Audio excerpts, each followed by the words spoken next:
కొమరంభీం జిల్లాలోని ఆసిఫాబాద్ కాగజనగర ఎమ్మెల్యేలకు ఇద్దరికి రాష్ట్ర ప్రభుత్వం ఎస్కార్ట్ సౌకర్యం తొలగించింది. గతంలో ఎమ్మెల్యేలకు పర్యటనల సందర్భంగా కాన్వాయ్ ముందు వెనకాల పోలీస్ ఎస్కార్ట్ ఇచ్చేవారు.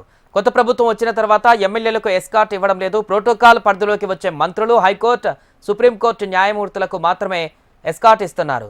అది కూడా సీఎంఓ నుంచి వచ్చేటువంటి మెసేజ్ ఆధారంగా ఎస్కార్ట్ ఏర్పాటు చేస్తున్నారు.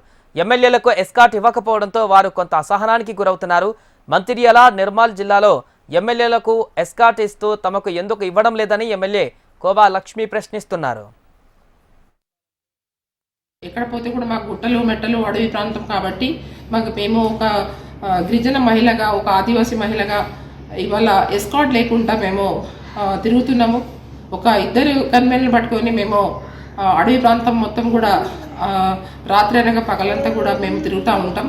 మరి ఈరోజు చూస్తే మరి నేను రెండోసారి ఎమ్మెల్యేగా ఆసిఫాబాద్ నియోజకవర్గం నుంచి గెలవడం, మరి ఇప్పుడు ప్రభుత్వం మమ్మల్ని ఎందుకు చిన్న చూపు చూస్తుందో మాకేం అర్థం అవ్వట్లేదు.